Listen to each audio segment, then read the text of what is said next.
ആരാധന മാത്രമേ പാടാനുള്ളൂ, നന്ദി മാത്രമേ എന്നും പറയാനുള്ളൂ.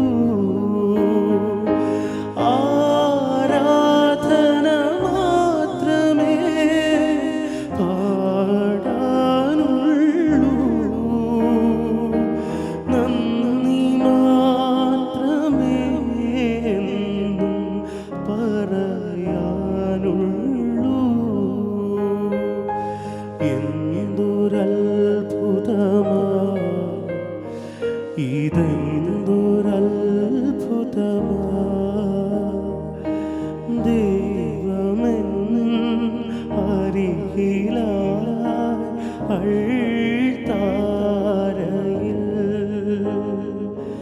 നിന്നെ നോക്കിയിരിക്കാനേ കഴിയുന്നുള്ളൂ,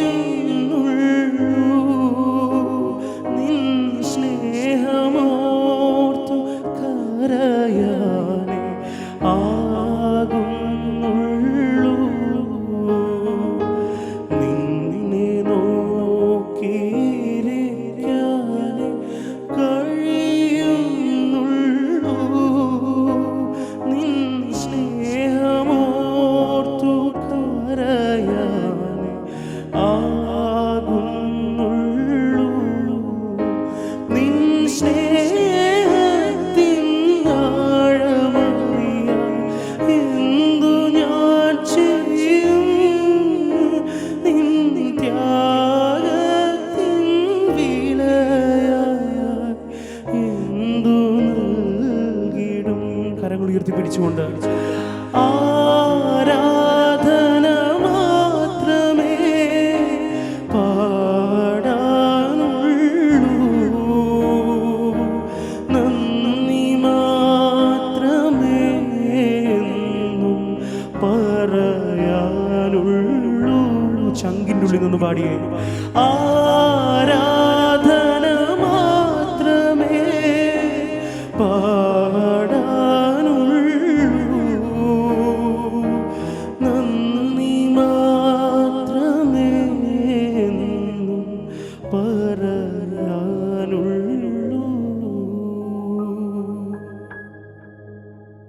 പരമപരിശുദ്ധ ദിവ്യകാരുണ്യത്തിന് എന്നേരവും ആരാധനയും സ്തുതിയും പുകഴ്ചയും ഉണ്ടായിരിക്കട്ടെ. പരമപരിശുദ്ധ ദിവ്യകാരുണ്യത്തിന് എന്നേരവും ആരാധനയും സ്തുതിയും പുകഴ്ചയും ഉണ്ടായിരിക്കട്ടെ. പരമപരിശുദ്ധ ദിവ്യകാരുണ്യത്തിന് എന്നേരവും ആരാധനയും സ്തുതിയും പുകഴ്ചയും ഉണ്ടായിരിക്കട്ടെ. വിശുദ്ധ യോഹന്നാന്റെ സുവിശേഷം 6-ാം അധ്യായം 35-ാം തിരുവചനം. യേശു അവരോട് പറഞ്ഞു, ഞാനാണ് ജീവന്റെ അപ്പം. എൻ്റെ അടുത്ത് വരുന്നവന് ഒരിക്കലും വിശക്കുകയില്ല, എന്നിൽ വിശ്വസിക്കുന്നവന് ദാഹിക്കുകയുമില്ല. Praise the lord. ഹല്ലേലൂയ. പ്രിയപ്പെട്ടവരെ, എല്ലാ മനുഷ്യരുടെയും പൊതുവായ ഒരു ജീവിതാനുഭവമാണ് ജീവിതത്തിൽ സംതൃപ്തിയില്ല. എങ്ങനെയുണ്ടെന്ന് ആരോടെങ്കിലും ചോദിച്ചാൽ ഞാൻ കേട്ടിട്ടുള്ള ഉത്തരം അങ്ങനെ പോണു. ആരും അവരുടെ ജീവിതത്തെപ്പറ്റി സംതൃപ്തരല്ല. സംതൃപ്തരാകാൻ വേണ്ടി എല്ലാ മനുഷ്യരും മുറുകെ പണിയെടുക്കുന്നുണ്ട്. സംതൃപ്തി നൽകുമെന്ന് തോന്നിയ സകല മാർഗങ്ങളും സ്വീകരിക്കുന്നുമുണ്ട്. ചിലർ സാമ്പത്തിക ശേഷിയിൽ കവിഞ്ഞ വലിയ ലോൺ എടുത്ത് വലിയ വീട് വയ്ക്കുന്നു. ചിലര് വളരെ വില കൂടിയ കാറുകൾ വാങ്ങി അത് സഞ്ചരിച്ച് സംതൃപ്തി കണ്ടെത്താൻ ശ്രമിക്കുന്നു. ചിലർ പുതിയ പുതിയ ഫാഷൻ ഏതാണ് ഇറങ്ങുന്നതെന്ന് അന്വേഷിച്ചിരുന്ന് അതെല്ലാം വാങ്ങിക്കൂട്ടി സംതൃപ്തി കണ്ടെത്താൻ നോക്കുന്നു. ചിലർ സ്നേഹബന്ധങ്ങളിൽ സംതൃപ്തി കണ്ടെത്താൻ ശ്രമിക്കുന്നു. ഇനി സ്വന്തം കുടുംബത്തിലെ ജീവിതത്തിൽ നിന്ന് പോലും സംതൃപ്തി കണ്ടെത്താൻ പറ്റുന്നില്ല ആർക്കും. ശരിയായ സംതൃപ്തി കണ്ടെത്തേണ്ട ഒരിടമാണ് സ്വന്തം കുടുംബം. അവിടെയും ജീവിതം സങ്കടകരം. എന്തുമാത്രം നേടിയിട്ടും സംതൃപ്തി ഉണ്ടാകുന്നില്ല. ജോലിയില്ലാത്തവർ ജോലി കിട്ടിയാൽ സംതൃപ്തിയാകുമെന്ന് വിചാരിച്ചു, പക്ഷേ ഫലം മറിച്ചാ. വിവാഹം കഴിക്കാത്തവർ വിവാഹം ഒന്ന് കഴിഞ്ഞ് കിട്ടിയിരുന്നെങ്കിൽ സംതൃപ്തിയാകുമെന്ന് വിചാരിക്കുന്നു, അതും മറിച്ചാണ് ഫലം. ഈശോ പറയാണ്, സംതൃപ്തിക്കുള്ള വഴി എന്താ? ഞാനാണ് ജീവന്റെ അപ്പം, എൻ്റെ അടുത്ത് വരുന്നവന് ഒരിക്കലും വിശക്കുകയില്ല, എന്നിൽ വിശ്വസിക്കുന്നവന് ഒരിക്കലും ദാഹിക്കുകയുമില്ല. Hallelujah, hallelujah. ബെനഡിക്ട് പാപ്പ പറയാറുള്ള ഒരു വാക്യശകലമുണ്ട്. മനുഷ്യൻ തേടുന്ന സന്തോഷത്തിന് ഒരു പേരുണ്ട്. ആ പേര് എന്താണെന്നറിയാവോ? യേശു. ഹല്ലേലൂയ. മനുഷ്യൻ തേടുന്ന സന്തോഷത്തിനൊരു പേരുണ്ട്. ആ പേര് യേശു എന്നാണ്. ഹല്ലേലൂയ. യേശുവിനെ കണ്ടെത്തുന്ന വ്യക്തി സമ്പൂർണ്ണ സംതൃപ്തമായ ജീവിതത്തിലേക്ക് വരും. അതാണ് വിശുദ്ധരുടെ ജീവിതം. നമ്മളൊക്കെ ഇന്ന് അനുഭവിക്കുന്ന ജീവിത സൗകര്യങ്ങളിൽ ഒരംശം പോലും അവർക്ക് ആർക്കും ഉണ്ടായിരുന്നില്ല. ലോകം അവരെ ചപ്പും ചവറുമായി വലിച്ചെറിഞ്ഞു, ചവിട്ടിക്കൂട്ട് നശിപ്പിച്ചു. അവർക്കെതിരെ സ്വപ്നം കാണാൻ പറ്റുന്ന ആരോപണങ്ങളും അപവാദങ്ങളും പറഞ്ഞു വരുത്തി. അവരാരും സമ്പന്നരായിരുന്നില്ല. സമ്പത്തുണ്ടായിരുന്നവർ പോലും അത് വലിച്ചെറിഞ്ഞു ദരിദ്രരായി മാറി. ലോകം അവർക്കൊരു പദവിയും നൽകിയില്ല, ഒരു സ്ഥാനവും നൽകിയില്ല, ഒരു അംഗീകാരവും നൽകിയില്ല. എന്നാൽ അവരാണ് ലോകത്തിലേക്ക് ഏറ്റവും സംതൃപ്തരായി ജീവിച്ചതും സംതൃപ്തിയോടെ ഈ ലോകത്തൊരു വിട പറഞ്ഞവരും. എന്താണ് എൻ്റെ കാരണം? അവർ കർത്താവിൻ്റെ വാക്കുകൾ മുഖവിലക്കെടുത്ത് ജീവിച്ചു. എന്താണത്? ഞാനാണ് ജീവന്റെ അപ്പം, എൻ്റെ അടുത്ത് വരുന്നവന് ഒരിക്കലും വിശക്കുകയില്ല, എന്നിൽ വിശ്വസിക്കുന്നവന് ദാഹിക്കുകയുമില്ല. കർത്താവിൻ്റെ വാക്ക് ആ അധ്യായം മുന്നോട്ട് വായിച്ചു പോകുമ്പോൾ നമുക്ക് മനസ്സിലാകും അതിന് ഒരു ഒരു ഒരു ഒരു വളർച്ച കാണാൻ പറ്റും. ഈ വാക്ക് എന്തിനെ സംബന്ധിച്ചാണ്? വിശുദ്ധ കുർബാനയെ സംബന്ധിച്ചാണ്.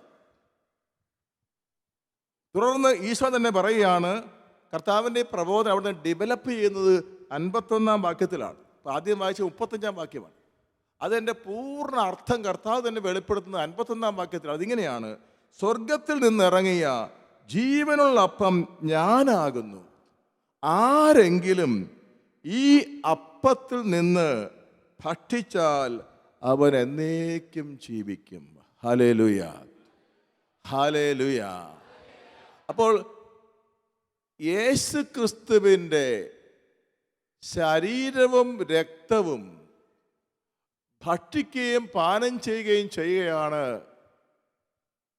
ജീവിതം സംതൃപ്തി അടയുവാനുള്ള പ്രത്യേക മാർഗം എന്ന് ഈശോ നിർദ്ദേശിക്കുകയാണ്. ഈ ബോധ്യമുള്ള ആളുകളെ നമ്മുടെ സമൂഹത്തിലുണ്ട്. എത്ര ബിസിയായിട്ട്, എത്ര തിരക്കുള്ള ആളുകൾ, ചിലർ അതിരാവിലെ പരക്കം പാഞ്ഞോടുകയാണ് ഇടവക ദേവാലയത്തിലേക്ക്. വിശുദ്ധ കുർബാനയിൽ ആത്മീയ ഒരുക്കത്തോടുകൂടെ പങ്കെടുത്ത് വിശുദ്ധ കുർബാന സ്വീകരിച്ചുകൊണ്ട് മടങ്ങുമ്പോൾ അവരുടെ മുഖത്ത് കാണാൻ പറ്റും ആത്മസംതൃപ്തി. ആ ദിവസം മുഴുവനും ഉണ്ടാകാനിടയുള്ള സകല ഭാരങ്ങളും ക്ലേശങ്ങളും ദുരിതങ്ങൾക്കുമെല്ലാം അഡ്വാൻസായിട്ട് കർത്താവിൽ നിന്ന് സന്തോഷവും സമാധാനവും അനുഭവിച്ചുകൊണ്ട് പോവുകയാണ്. Price the lord. ഹല്ലേലൂയ. യേശുവേ നന്ദി, യേശുവേ സ്തുതി. ദൈവത്തെ കാണാൻ എല്ലാവർക്കും ആഗ്രഹമുണ്ട്. ദൈവത്തെ നേരിട്ട് കാണാൻ ഇന്ന് എന്താ മാർഗം? ഒറ്റ മാർഗമേ ഉള്ളൂ, പരിശുദ്ധ കുർബാന. എല്ലാ മതസ്ഥരും ദൈവത്തെ വിശ്വസിക്കുന്നവരാണ്. അവർക്ക് ദൈവം എന്ന് പറയുന്നൊരു കോൺസെപ്റ്റ് മാത്രം. അവർക്ക് കാണാൻ നിവൃത്തിയില്ല ദൈവത്തെ. ഒരു ക്രൈസ്തവന് ദൈവത്തെ കണ്ണുകൊണ്ട് കാണാൻ പറ്റും, കൈകൊണ്ട് തൊടാൻ പറ്റും, അടുത്ത് മുട്ടി നിൽക്കാൻ പറ്റും. കാരണം ദൈവം മനുഷ്യനായവൻ പിന്നീട് അപ്പരൂപത്തിൽ പ്രത്യക്ഷപ്പെട്ടു. Hallelujah, hallelujah. ഈ മഹാസൗഭാഗ്യം ക്രൈസ്തവർ മനസ്സിലാക്കാതെ പോകുന്നു എന്നുള്ളതാണ് ദുഃഖസത്യം. ദൈവം നമ്മോടുകൂടെ എന്ന വചനം അക്ഷരാർത്ഥത്തിൽ നിറവേറുകയാണ് വിശുദ്ധ കുർബാനയിൽ വസിക്കുന്ന യേശു ക്രിസ്തുവിൽ. ഈശോ വീണ്ടും പറയുകയാണ്, എൻ്റെ ശരീരം ഭക്ഷിക്കുകയും എൻ്റെ രക്തം പാനം ചെയ്യുകയും ചെയ്യുന്നവന് നിത്യജീവനുണ്ട്. എന്താ വ്യത്യാസം? ഈ ലോക ജീവിതത്തിലെ സംതൃപ്തമായ ജീവിതമാണ് ജീവന്റെ പൂർണ്ണത എന്ന് പറയുന്നത്. അതുകൊണ്ട് മാത്രമായില്ല, ജീവിതത്തിൻ്റെ അവസാനത്തിലും ഈ ജീവന്റെ പൂർണ്ണത തുടരണം. അതാണ് നിത്യജീവൻ.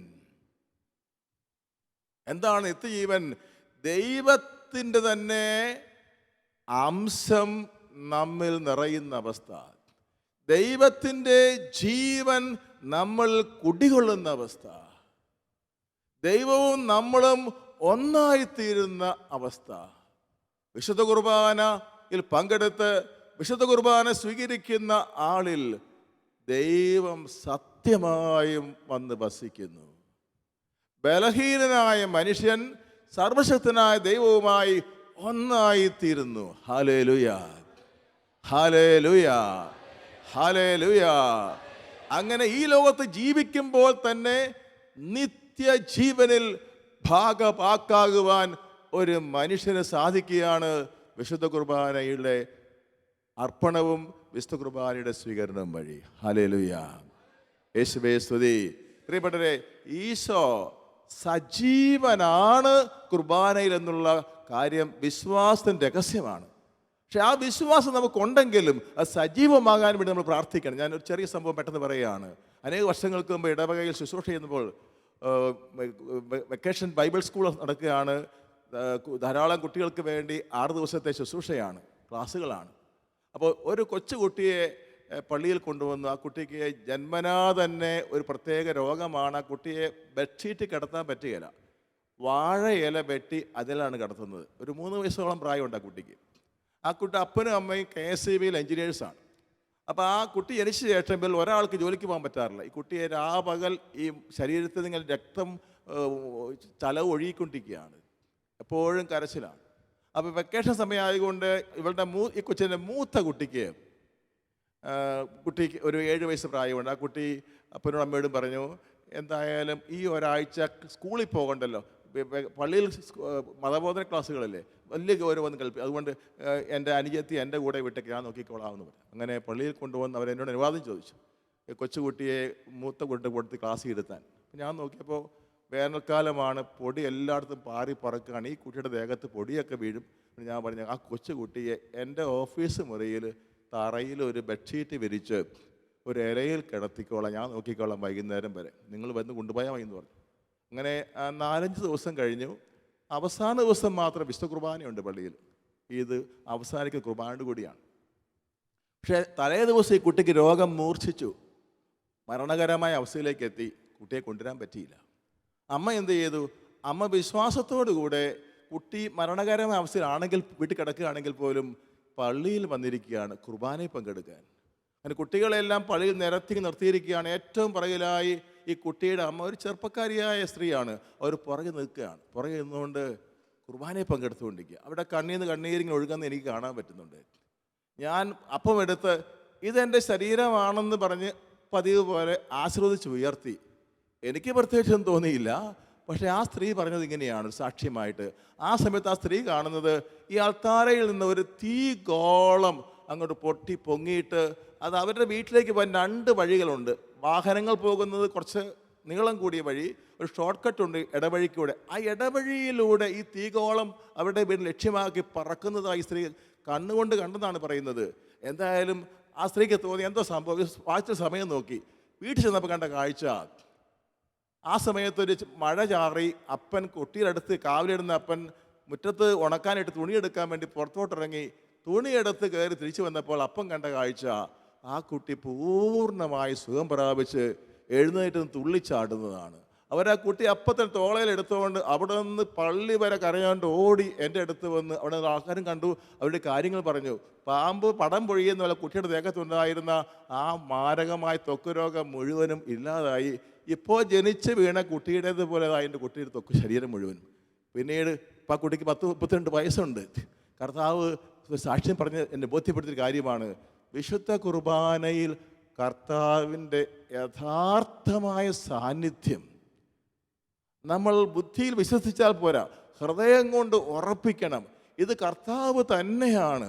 അന്ന് പാലസ്തീനായിൽ ഓടി നടന്ന് രോഗികളെ സുഖപ്പെടുത്തിയ, പിശാച് ബാധിതരെ സ്വതന്ത്രരാക്കിയ, പാപികളോട് കരുണയുടെ സുവിശേഷം പ്രസംഗിച്ച ഈശോ സത്യമായും പൂർണ്ണമായും തിരുവോസ്തിയിൽ വിശുദ്ധ കുർബാനയിൽ നമ്മുടെ മുമ്പിൽ ഉണ്ട് എന്ന കാര്യം നമ്മളെ പ്രത്യാശ, നമ്മുടെ എല്ലാ പ്രശ്നങ്ങളും ദൈവികാരണത്തിലേക്ക് നമ്മൾ കൊണ്ടുവരികയാണെങ്കിൽ, കർത്താവിൻ്റെ ആ തിരുവോസ്തി മുമ്പിൽ കൊണ്ടുവരികയാണെങ്കിൽ അവിടുന്ന് നമ്മുടെ ജീവിതത്തിൽ ഇടപെടും എന്ന് ആരും സംശയിക്കേണ്ട. നമുക്ക് ദൈവികാരണത്തിൽ നമുക്കുള്ള ഇപ്പോഴത്തെ വിശ്വാസം വർദ്ധിപ്പിച്ചു തരണമേ എന്ന് നമുക്ക് പ്രാർത്ഥിക്കാം. ഈ വിശുദ്ധ കുർബാനയിൽ വിശ്വസിക്കുന്ന കോടാനുകോടി ജനങ്ങൾക്ക് വേണ്ടി നമ്മളിപ്പോൾ പ്രാർത്ഥിക്കാൻ പോവുകയാണ്. വിശുദ്ധ കുർബാനയുള്ളവരുടെ ബന്ധം വർദ്ധിക്കുവാൻ നമ്മൾ പ്രാർത്ഥിക്കാൻ പോവുകയാണ്. എഴുന്നേറ്റ് പ്രാർത്ഥിക്കാം.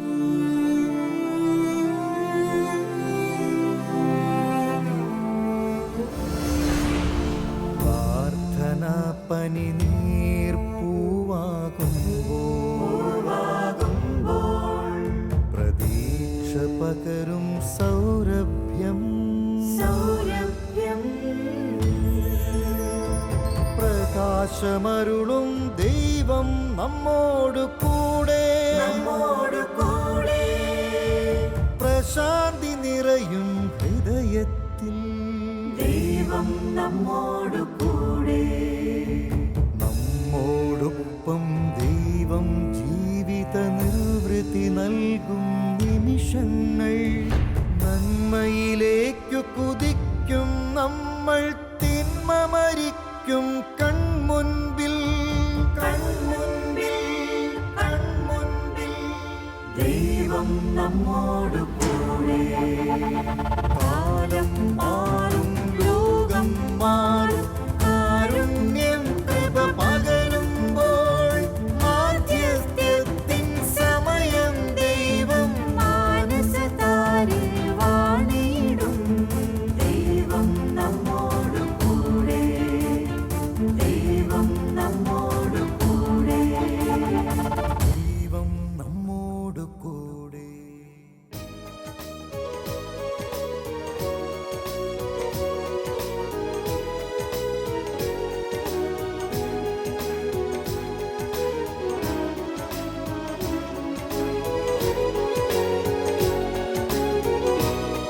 ദിവ്യകാരുണ്യത്തിൽ നമ്മുടെ മുൻപിൽ സന്നിഹിതനായിരിക്കുന്ന ഈശോയിൽ നമ്മുടെ ഹൃദയം കൊണ്ട് ആഴത്തിൽ വിശ്വസിച്ചുകൊണ്ടാണ് നമ്മൾ ഇപ്പോൾ പ്രാർത്ഥിക്കുന്നത്. ജീവനുണ്ടാകാൻ ജീവൻ സമൃദ്ധമായിടാൻ ജീവനേകുമപ്പമായെന്നുള്ളിലലിഞ്ഞലിവാൻ ജീവനുണ്ടാകാൻ ജീവൻ സമൃദ്ധമായിടാൻ ജീവനേകുമപ്പമായെന്നുള്ളിലലിഞ്ഞലിവാൻ ആരാധന പാടാം ആരാധന കാരുണ്യത്തിൻ കർത്താവേ ആരാധന വിശ്വാസത്തോടെ കൂടെ ആരാധന പാടാം ആരാധന കാരുണ്യത്തിൻ കർത്താവേ ആരാധന. ലൂക്കായുടെ സുവിശേഷം 6-ാം അധ്യായം 19-ാം വാക്യം. അവനിൽ നിന്ന് ശക്തി പുറപ്പെട്ട് എല്ലാവരെയും സുഖപ്പെടുത്തിയിരുന്നു. കാൽവരി കുരിശിൽ യേശു ഉയർത്തപ്പെട്ടപ്പോൾ അവന്റെ വിലാവ് കുത്തി തുറക്കപ്പെട്ടു. അവിടെ നിന്ന് ഒഴുകിയ ആ രക്തവും വെള്ളവും ഭൂമിയുടെ അതിർത്തികൾ വരെയും വിശുദ്ധീകരിച്ചു. ലോകത്തിന്റെ എല്ലാ ഭാഗങ്ങളിലേക്കും ആ കുരിശിൽ സൗഖ്യമൊഴുകി. അതേപോലെ തന്നെ തിരുവോസ്തിയിൽ എഴുന്നള്ളിയിരിക്കുന്ന യേശുവിൽ നിന്ന് ലോകത്തിന്റെ അതിർത്തികൾ വരെയും സൗഖ്യത്തിന്റെ ശക്തിയും അഭിഷേകവും ഒഴുകുകയാണ്. ബന്ധനങ്ങൾ കിടക്കുന്നവര്, അടിമത്തങ്ങൾ കിടക്കുന്നവര്, സാത്താന്റെ വലയിൽപ്പെട്ടവര് എല്ലാം മോചിക്കപ്പെടുകയാണ്. ലൂക്ക 6:19 അവനിൽ നിന്ന് ശക്തി പുറപ്പെട്ട് എല്ലാവരെയും സുഖപ്പെടുത്തിയിരുന്നു. സംഭവിക്കുകയാണ് ഇപ്പോൾ അത്.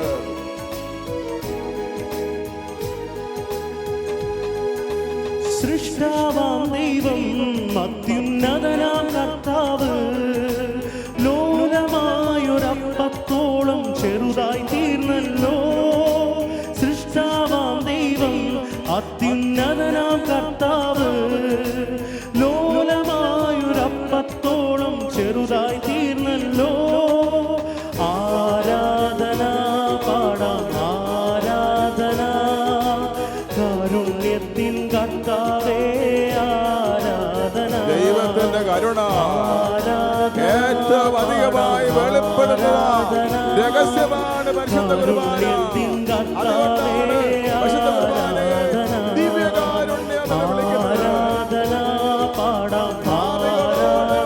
രോഗികളോടും ബലഹീനരോടും തകർന്നവരോടുമുള്ള ദൈവത്തിന്റെ കാരുണ്യത്തിന്റെ പരമാവധി പ്രകാശനമാണ് പരിശുദ്ധ കുർബാന. കാരുണ്യത്തിൻ കർത്താവേ ആരാധന. ദിവ്യകാരുണ്യം ചൊരിയും ഏകരക്ഷകനെ ഓസ്തിരൂപനീശുവേ ആരാധന. ദിവ്യകാരുണ്യം ചൊരിയും ഏകരക്ഷകനെ ഓസ്തിരൂപനീശുവേ ആരാധന. നിന്റെ വിശ്വാസം ആരാധന നിന്നെ രക്ഷിച്ചിരിക്കുന്നു. ലോകത്തിന്റെ കാരുണ്യത്തിൻ എല്ലാ കത്തോലിക്ക ദേവാലയങ്ങളിലും വിശുദ്ധ കുർബാന സൂക്ഷിക്കപ്പെടുന്ന എല്ലാ ദേവാലയങ്ങളിൽ നിന്ന് ആ ദേശത്തുള്ള എല്ലാ നാനാജാതി മതസ്ഥരായ എല്ലാവരുടെയും അടുത്തേക്ക് രക്ഷയുടെ കാരുണ്യം സ്നേഹത്തിന്റെ ശക്തി ഒഴുകിക്കൊണ്ടേയിരിക്കുന്നു. അത് വിശ്വസിക്കുന്നവർക്കെല്ലാം അത് അനുഭവിക്കാൻ പറ്റും. കർത്താവേ ആരാധന ആരാധന പാടാം ആരാധന. കാരുണ്യത്തിൻ ഈ ഭൂലോകത്ത് ഏതെല്ലാം അത്താരകളിൽ പരിശുദ്ധ കുർബാന പരസ്യമായി എഴുന്നള്ളിച്ചു വെച്ചുകൊണ്ട് പ്രാർത്ഥിക്കപ്പെടുന്നു. അതെല്ലാം ഈശോയുടെ ഹൃദയത്തിൽ നിന്ന് ലോകം മുഴുവനിലേക്കും രക്ഷ, സ്നേഹം, സൗഖ്യം, മോചനം ഭക്ഷിക്കപ്പെടുന്നു. കർത്താവേ ആരാധന ആരാധന പാടാം ആരാധന. കാരുണ്യത്തിൻ കർത്താവേ ആരാധന.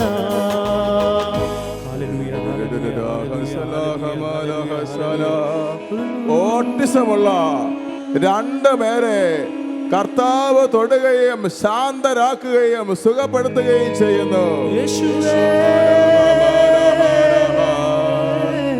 ജീവിത നിരാശയിൽ ആണ്ടുപോയ 280 പേരെ ദിവ്യകാരുണ്യ ഈശോ പ്രത്യാശയിലേക്ക് നയിക്കുന്നു.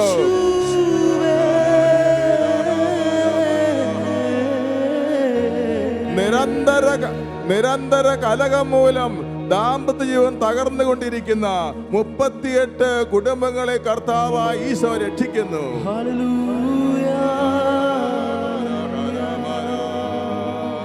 വർഗീസ് എന്നൊരു മകന്റെ ഹാർട്ട് രോഗം കർത്താവ് സുഖപ്പെടുത്തുന്നു.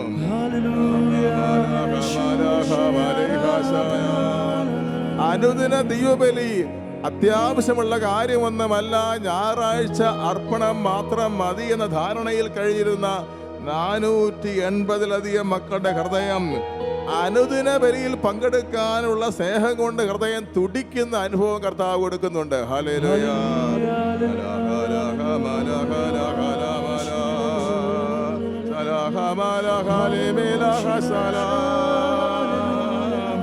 രണ്ട് കണ്ണിനും കാഴ്ചയില്ലാത്ത ബിനു എന്നൊരു വ്യക്തിയെ കർത്താവായ യേശു സൗഖ്യപ്പെടുത്തുന്നു.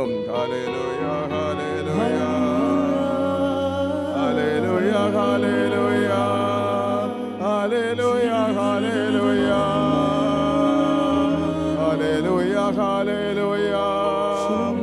ശ്വാസകോശ ക്യാൻസർ ബാധിച്ച അപ്പു എന്ന പേരുള്ള മകനെ കർത്താവ് സൗഖ്യപ്പെടുത്തുന്നു.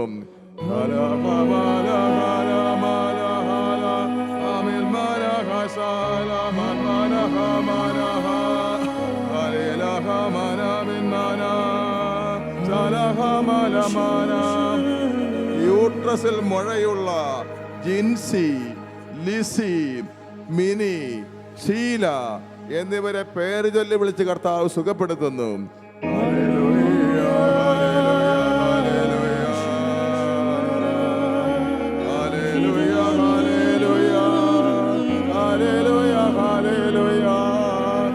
ഹാർട്ടിന് ബ്ലോക്കുള്ള രവി എന്നൊരു മകനെ കർത്താവ് സുഖമാക്കുന്നു.